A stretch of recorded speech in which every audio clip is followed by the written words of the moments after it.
بسم اللہ الرحمن الرحیم۔ السلام علیکم۔ اس وقت چیف جسٹس آف پاکستان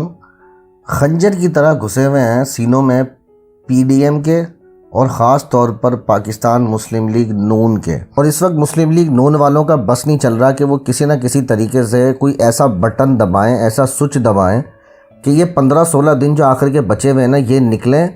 اور یہ چیف جسٹس عمر عطا بندیال صاحب کرسی سے ہٹے اور ہماری زندگیوں میں سکون آ جائے۔ اس حد تک وہ پریشان ہیں ان سے، اور عطا تارڑ اپنی پریس کانفرنسز کے اندر اپنے سینئر ترین جج جو چیف جسٹس آف پاکستان ہے ان کو گڈ ٹو سی یو والا بندہ کہتے ہیں۔ کیا ایک جو سینئر ترین جسٹس ہے پاکستان کا، کیا اس کو اس طریقے سے پکارنا چاہیے؟ کیا ان کو اس طریقے کے لقبات دینے چاہیے؟ حالانکہ یہ بھول رہے ہیں کہ یہ وہی چیف جسٹس ہے جس نے عمران خان کے ڈیسیجن کو ریورس کر کے ان لوگوں کو پلیٹ فارم پرووائڈ کیا تھا جس کے اندر عمران خان کے خلاف تحریک عدم اعتماد آئی تھی، لیکن وہ چیز یہ بھول چکے ہیں کیونکہ اس وقت فیصلہ تھا ان کے مطلب کا اور اب فیصلہ ہے ان کے مطلب کے خلاف۔ اچھا، اب یہ جو 15-16 دن جو رہ گئے ہیں نا اس کے اندر بڑی انٹرسٹنگ ڈیولپمنٹ شروع ہو گئی ہیں۔ آج چیف جسٹس آف پاکستان نے فہرست منگوا لی ہے ان چیزوں کی کہ جن سے نیب کی ترامیم سے کس نے فائدہ اٹھایا۔ اب یہاں پر صورتحال یہ پیدا ہوتی ہے یار کہ فائدہ کس نے نہیں اٹھایا۔ سوال تو یہ ہونا چاہیے نا کہ فائدہ کس نے نہیں اٹھایا۔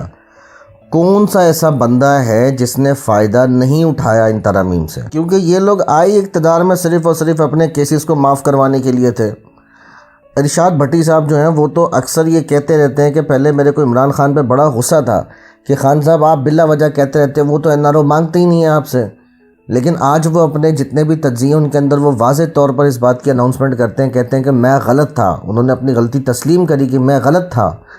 ان لوگوں نے اپنے آپ کو خود آگے خود این آر او دیا، اور این آر او انہوں نے کیسے دیا کہ نیب کے اندر ترامیم کر کے انہوں نے پارلیمنٹ کو ایک فیکٹری بنا دی تھی، اور پارلیمنٹ کے اندر جتنے لوگ بیٹھے ہوئے ہیں وہ صرف اور صرف اپنے مفادات کو پروٹیکٹ کرنے کے لیے بیٹھے ہوئے ہیں، عوام کے لیے کوئی نہیں بیٹھے ہوئے، نہ ان کو عوام سے کسی قسم کا کوئی سروکار ہے۔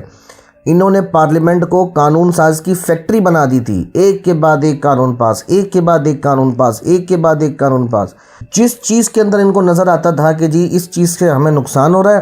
اگلے دن صبح میں وہ قانون میں ترامیم ہو گئی تھی، اور جیسے ہی ترامیم ہوتی تھی وہ کیس ان کے حق میں ہو جاتا تھا، اور پھر یہ بڑے فخر سے چوڑے ہو کے میڈیا میں آ کے پریس کانفرنس کرتے تھے کہ دیکھیں جی آج آئین اور قانون کی جیت ہو گئی۔ ارے سرکار، ایک چھوٹی سی بات ہے کہ آئین اور قانون کی جیت، اور آئین اس وقت کہاں چلا گیا تھا جس وقت عمران خان نے کے پی کے کی اور پنجاب کی گورنمنٹ تحلیل کری تھی 90 روز کے اندر الیکشن کی۔ اس ٹائم تو اسحاق ڈار صاحب بڑے چیخ کے اسمبلی کے فلور پہ کہہ رہے تھے کہ اگر 90 دن میں الیکشن نہیں ہوا تو کیا ہو گیا۔ یہاں پر قانون اٹھا کے آپ نے ردی کی ٹوکری میں ڈال دیا۔ چیف جسٹس صاحب نے تاریخ دی کہ جی اس تاریخ کو آپ نے آ کے الیکشن کروانے، لیکن کسی ایک شخص نے بھی اس بات کے اوپر حامی نہیں بھری، اور الٹا مولانا صاحب اپنا دھرنا لے کے اسلام آباد سپریم کورٹ پہ انہوں نے جا کے چڑھائی کر دی کہ جی سپریم کورٹ کے جو چیف جسٹس ہیں وہ تو عمران خان کو فیور دے رہے ہیں، اور مسلم لیگ نون والے جو ہیں وہ تو سر عام چیف صاحب کو گالیاں دے رہے ہیں، ٹویٹر کے اوپر ویڈیوز ٹرینڈ کر رہی ہیں ان کی۔ عطا تارڑ صاحب اسمبلی کے اندر انگلی دکھاتے ہیں، ایک ہاتھ سے انگلی دکھا رہے ہیں اور ایک ہاتھ سے قانون کی کتاب پکڑی ہوئی ہے۔ وہاں پر ان کو قانون کا کوئی تحفظ یاد نہیں آتا، وہاں پہ ان کو کوئی چیز یاد نہیں آتی۔ جہاں ان کے مطلب کے خلاف بات ہوتی ہے وہیں آئین اور قانون کی خلاف ورزیاں ان کو یاد آ جاتی ہیں۔ خود جو کریں وہ کریں، لیکن اگر ان کے مطلب سے ہٹ کے کوئی بات آ جائے تو وہ جی آئین اور قانون کی خلاف ورزی ہو گئی۔ اب جب کہ چیف صاحب نے اس کے اوپر نوٹس لے لیا ہے، اب اگلے 15 دن تک یہ اس حد تک ان کے خلاف باتیں کریں گے کہ جی انہوں نے صرف عمران خان کو بچانے کے لیے، لاڈلے کو بچانے کے لیے انہوں نے یہ سارے کے سارے کام کریں۔ حالانکہ اب یہ آئین کی ترامیم اور آئین کے خلاف بات ان کو سمجھ میں نہیں آئے گی۔ اچھا، سب سے پہلے جو انہوں نے آئین میں ترامیم کری تھی اس کی صرف اور صرف بیسک وجہ یہ تھی کہ اپنا مال بچانا تھا، اور نیب کی ترامیم ہوتے ہی سب سے پہلے جیسے ہی ترامیم کمپلیٹ ہوئیں انہوں نے اناؤنسمنٹ کری ترامیم کی، ٹی ٹی کیس ختم، پاناما لیکس ختم، اور 1100 ارب روپے کے جو کیسز تھے ان کے خلاف وہ سب کے سب کیسز ختم ہو گئے۔ اور ختم بھی کیوں نہ ہوتے، کیونکہ ترامیم انہوں نے ایسی کری ہیں اپنی مرضی کے مطابق، اور جب کیس جاتا تھا کورٹ میں اور جب جج صاحب پوچھتے تھے نیب والوں سے، وہ کہتے تھے سر جی نئی ترامیم کی وجہ سے ہمارا دائرہ اختیار ہی نہیں رہا اب اس کیس کے اندر، وہ دائرہ اختیار ہی ختم کر دیے ان کے۔ پھر اس کے بعد جیسے ہی وہ کہتے تھے ٹھیک ہے جی یہ بری ہو گئے اس کیس سے کیونکہ دائرہ اختیار نہیں ہے تو بری، اور پھر اس کے بعد آ کے کہتے تھے جی اللہ کا بہت بڑا شکر ہے جی، دیکھیں آج ہمارے کو سرخرو کر دیا اللہ نے۔ وہ یہ اللہ نے سرخرو نہیں کرا آپ کو، یہ آپ کے اپنے وکیل اور آپ نے جو پارلیمنٹ کے اندر جس طریقے سے آپ داخل ہوئے ہیں چور دروازے سے، یہ اس پارلیمنٹ کی مہربانی اور اپنے وکیلوں کی مہربانی اور اپنے آپ کو جو آپ نے این آر او دیا، یہ اس کی مہربانی کی وجہ سے آپ سرخرو ہوئے ہیں۔ ویسے تو ٹوٹل 4 ترامیم ہوئی ہیں نیب کے اندر۔ پہلی ترمیم پہلے سیکشن کے اندر انہوں نے یہ کرا کہ اپنے آپ کو اپنے سارے کیسز کو انہوں نے ختم کروایا۔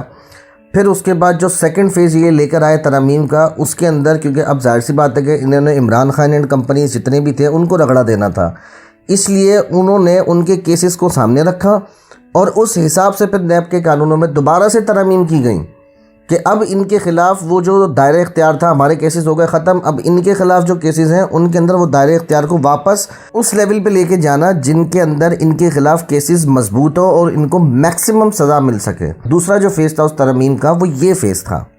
اچھا، چیف صاحب نے ایک اور فہرست بھی طلب کری ہے۔ انہوں نے کہا کہ جی کہ نیب ترامیم کے بعد کون کون سے کیسز جو تھے وہ عدالتوں سے واپس ہوئے ہیں اس کی بھی ذرا فہرست منگوا لیں۔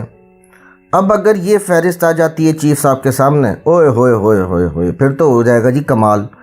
کیونکہ وہ فہرست اتنی لمبی ہوگی کیونکہ سارے کیس معاف ہو گئے، کوئی ایک کیس ہی نہیں بچا، کوئی ایک کیس جسے کہتے ہیں نا، کوئی آدھا کیس بھی نہیں بچا، سارے کے سارے سب کے ہی کیس معاف ہو گئے۔ کوئی ہوتا نا کہ جی کہ کوئی ایک آدھ کیس رہ گیا سمجھ میں آتا، لیکن یہاں تو سارے کے سارے کیسز ہی معاف ہو گئے، ایسے ہو گئے جیسے دودھ بالکل سفید وائٹ صاف ستھرا، انہوں نے اپنے آپ کو اپنے سارے گناہوں کو بالکل صاف ستھرا کر دیا جی۔ اور ابھی آخری جو کیس لگا ہوا تھا وہ مریم نواز کا تھا، وہ تھا شمیم شوگر مل کا کیس۔ اس کے اندر نیب نے درخواست دائر کری تھی ان کی ضمانت خارج ہونے کی، اس میں بھی کیا وہ اس میں جو ترامیم تھی اس کا فائدہ اٹھایا گیا اور مریم نواز صاحبہ جو تھی وہ اس کیس سے بھی بری ہو گئیں۔ اور سب سے اہم بات یہ تھی کہ چیف صاحب نے وفاقی حکومت کے وکیل سے سوال پوچھا کہ ایسی کون سی شکیں ہیں جو نیب کے پرانے نیب کے جو ترامیم تھیں اس کے اندر وہ ختم نہیں ہوئیں، اور اس بات کا جو ہے وہ بڑا سمپل سا جواب ہے، وہ ساری شکیں ختم کر دی گئیں جس سے مسلم لیگ نون اور ان کے جو ساتھی تھے ان کو نقصان تھا، وہ ساری کی ساری شکیں ختم کر دی گئیں